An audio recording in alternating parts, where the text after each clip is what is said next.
je vais abandonner le RAW. Pour 3 jours. Pour 3 jours. On va déjà commencer par là. Bonjour tout le monde, bienvenue dans cette nouvelle vidéo. Tu l'auras vu avec le titre et avec cette toute petite intro. Pendant 3 jours, je pars en baie de Somme, en France, et je ne vais pas shooter en RAW. Pour ceux qui ne me connaissent pas, je suis photographe d'architecture et de paysage et j'adore shooter en RAW. Je fais ça depuis plus d'une dizaine d'années. Ce format d'image très énorme en taille que je peux ensuite travailler comme je veux sous Lightroom, sous Photoshop pour y inculquer mes couleurs et ma lumière, c'est quelque chose que j'adore faire. J'ai un rendu de photo finale qui est bien loin de la réalité. Beaucoup de gens mettent ça sous le prétexte de mon daltonisme, c'est pas forcément vrai non plus, il y a des fois où j'exagère les couleurs, j'exagère les lumières, je les transforme de façon à les adapter à ce que je veux et non pas à ce que je vois. Mais j'ai envie de m'imposer ce petit défi, ouais, c'est mon côté un peu maso je pense. Pendant 3 jours, je vais shooter uniquement en JPEG. Impossibilité de toucher au RAW parce qu'il n'y en aura pas, je vais shooter en JPEG directement dans le boîtier. Parlons boîtier, si tu ne le sais pas, je suis chez Fujifilm, ce qui est quand même un énorme avantage au niveau des JPEG. Ils sont vraiment excellents dans ces boîtiers, excellents en termes de rendu, mais également excellents en termes de paramétrage. Et ça, c'est cool pour moi. Je vais pouvoir, grâce à l'application Fuji X Weekly, aller chercher 1 voire 2 paramètres à pouvoir mettre dans mon boîtier. Je te fais un bref résumé, les Fujistes vous connaissez déjà.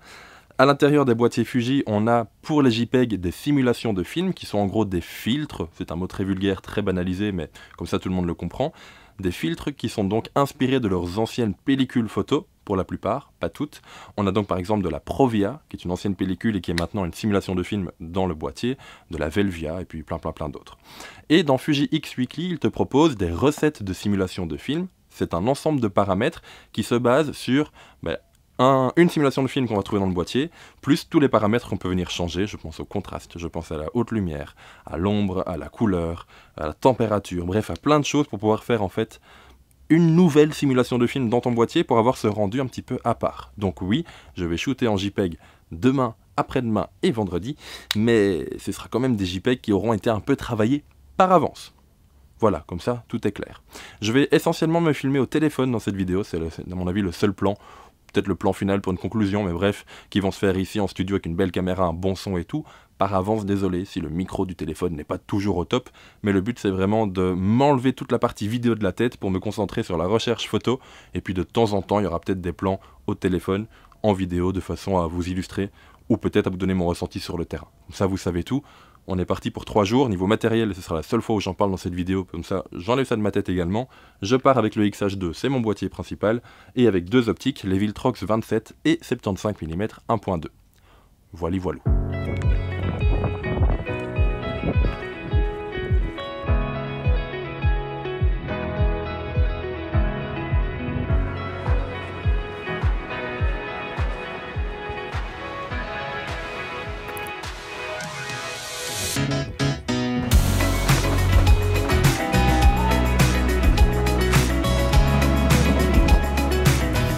Bon, un truc par contre qui n'a rien à voir avec le rendu de l'image au niveau de couleur ou lumière ou quoi que ce soit, c'est le fait que généralement quand je shoot, je fais du à peu près. C'est-à-dire que j'essaye à peu près que ça soit droit et puis je vérifie en post-prod en recadrant un petit peu.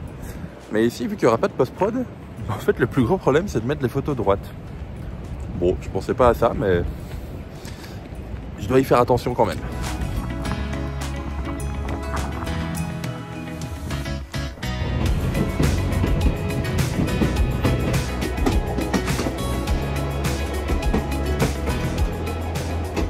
Frustration et agacement, je pense que ça résume plutôt bien mon état d'esprit.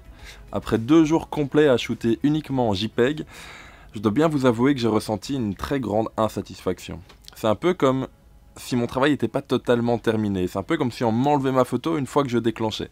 Et en réalité, c'est un peu ce qui se passe. J'ai déjà utilisé uniquement du JPEG pour quelques photos lors d'urbex, lors d'événementiels, de portraits, pour quelques photos, pour quelques images volées ça et là, mais jamais pour un shoot entier. Je vois vraiment le JPEG comme un complément, comme la cerise sur un gâteau composé essentiellement d'images travaillées. Et pour moi, le JPEG, c'est un peu un coup de chance, si je peux dire. Entendons-nous bien, je parle bien du JPEG issu directement du boîtier.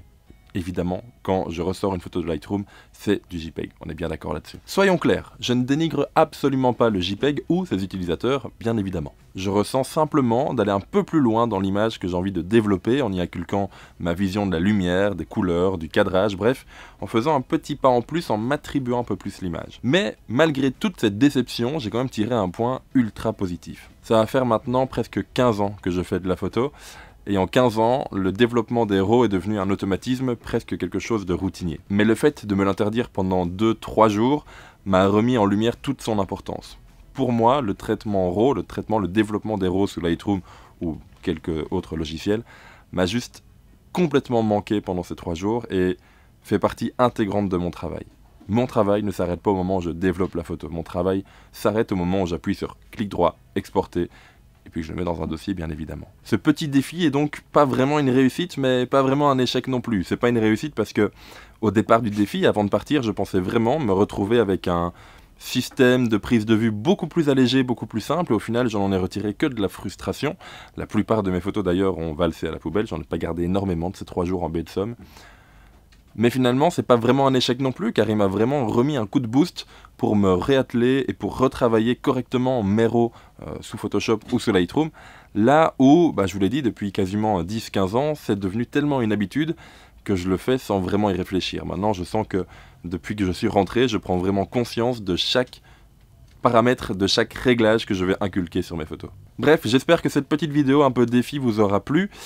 Elle se finit sur une note ouais, pour moi c'est bien, je pense que pour vous au final vous allez peut-être pas trop vous y retrouver, n'hésitez pas à me dire ce que vous en avez pensé dans les commentaires, n'hésitez pas à me dire également si vous shootez souvent en JPEG ou non, et j'entends bien, quand je dis shooter en JPEG, c'est bien évidemment avoir le JPEG qui sort directement du boîtier, ne pas passer par un logiciel de post-traitement. Est-ce que ça vous arrive? Si oui, comment est-ce que vous le vivez? Parce que j'imagine très bien qu'en fait les personnes qui font du JPEG direct n'aiment pas le RAW. Parce que ça doit être une étape en plus, je sais pas en fait. N'hésitez pas à me donner votre avis dans les commentaires, histoire vraiment d'avoir un avis complet entre celui que je vous donne ici avec ma pratique et puis le vôtre. Et puis nous on se retrouve très rapidement pour une nouvelle vidéo qui parlera un peu plus matériel cette fois-ci. Alors en attendant, sortez, faites des photos, faites des vidéos, mais surtout faites ce que vous aimez, que ce soit en JPEG ou en RAW. Et puis à la prochaine tout le monde, ciao!